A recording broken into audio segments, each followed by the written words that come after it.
Assalamu alaikum dear students. Today in this lecture, we will discuss the investment function. It is the second part of our 7th lecture of ADP class. What is the investment?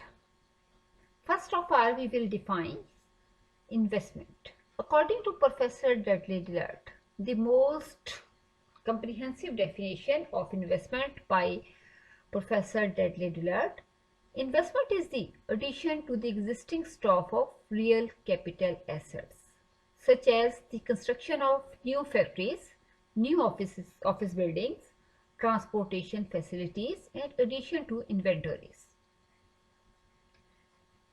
Investment एक addition का नाम है. Real capital assets में addition.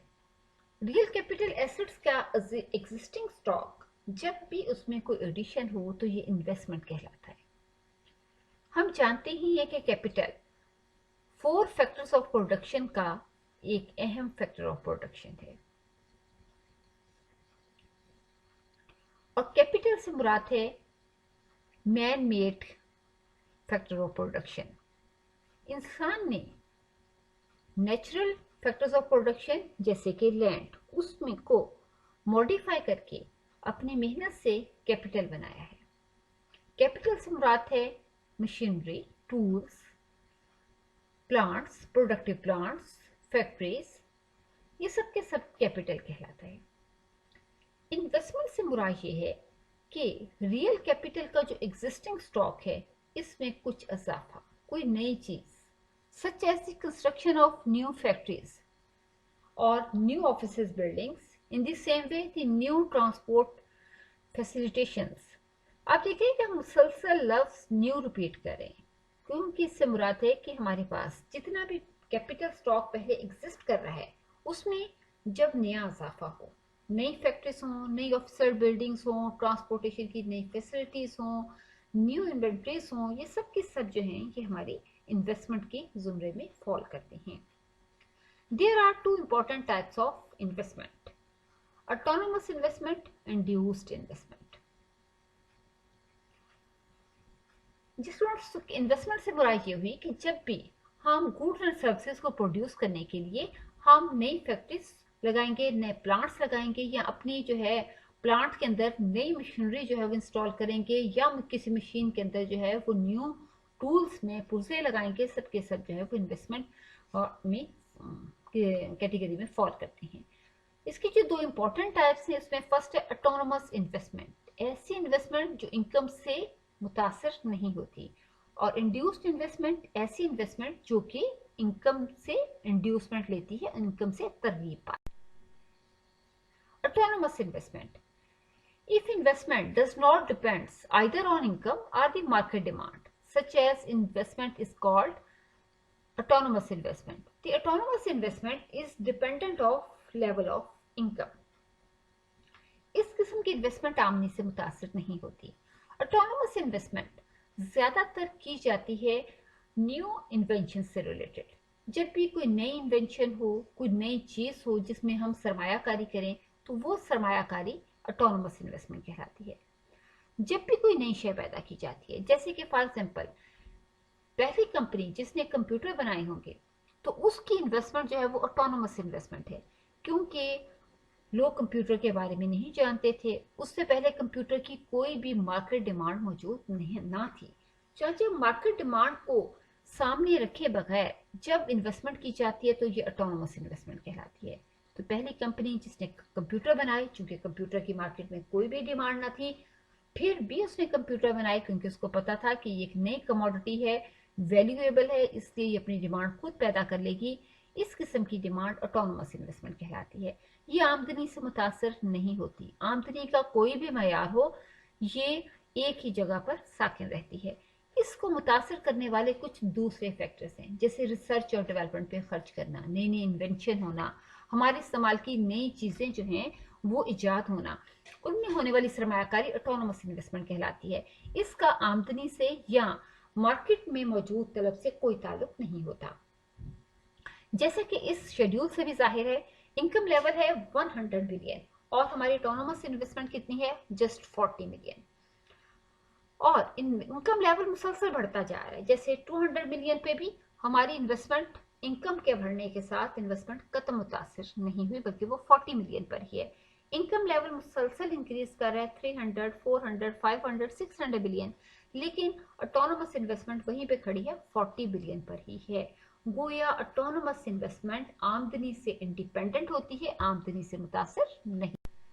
यहाँ एक schedule भी हमने यहाँ सेट किया है जो शो कर रहा है कि ऑटोनोमस इन्वेस्टमेंट जो है वो इनकम से टोटली इंडिपेंडेंट है। इनकम न्यूट्रल इन्वेस्टमेंट भी कहलाती है। ये इनकम के बारे में टोटली, इनकम चेंजेस के बारे में टोटली न्यूट्रल होती है, गैर जानिबदार होती है। जी आप देख ही सकते हैं कि एक्स एक्सिस पर हमने इनकम मेजर की है और वाई एक्सिस पर हमने इन्वेस्टमेंट।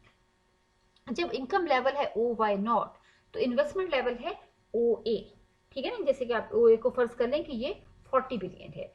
अब अगर इनकम बढ़ जाती है ओ वाई नॉट से बढ़कर ये ओ वाई 1 हो जाती है तो हमारी इन्वेस्टमेंट कितनी है? इन्वेस्टमेंट अभी भी ओ ए के ही बराबर है, इन्वेस्टमेंट नहीं बदल रही।